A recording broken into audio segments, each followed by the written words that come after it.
জুলাই আগস্টে গণহত্যার মামলার আসামি চট্টগ্রামের সাবেক সংসদ সদস্য ABM ফজলে করিম চৌধুরীকে তদন্ত সংস্থার হেফাজতে নিয়ে একদিনের জিজ্ঞাসাবাদের অনুমতি দিয়েছে আন্তর্জাতিক অপরাধ ট্রাইব্যুনাল।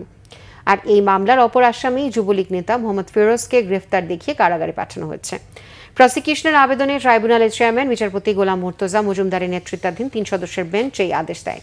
আগামী 16 এপ্রিল রাউজানের এই সাবেক এমপিকে তদন্ত সংস্থার হেফাজতে জিজ্ঞাসাবাদ করা হবে। তার পক্ষে করা জামিন আবেদনের শুনানি হবে 20 এপ্রিল।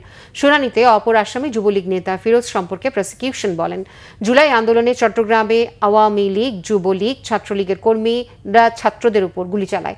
এতে 9 জন শহীদ হন। 16 ফেব্রুয়ারি সাবেক সংসদ সদস্য ABM ফজলে করিম চৌধুরীকে জুলাই আগস্টে গণহত্যা সহ মানবতা বিরোধী অপরাধের অভিযোগে গ্রেফতার দেখিয়ে কারাগারে পাঠানো হয়। পাশাপাশি তার বিষয়ে অগ্রগতির প্রতিবেদন দাখিলের জন্য 8 এপ্রিল দিন ধার্য করে ট্রাইব্যুনাল। বৈষম্য বিরোধী ছাত্র জনতার আন্দোলনের সময় চট্টগ্রামের ছাত্রদল নেতা ওয়াসিম আকরাম হত্যার ঘটনায় করা মামলায় সাবেক মন্ত্রী হাসান মাহমুদ, মুহিবুল হাসান চৌধুরী নওফেল, চট্টগ্রামের সাবেক সিটি মেয়র আজম নাসির, রেজাউল সহ 15 জনের বিরুদ্ধে গত 25 মার্চ গ্রেফতারি পরোয়ানা জারি করেছিল ট্রাইব্যুনাল।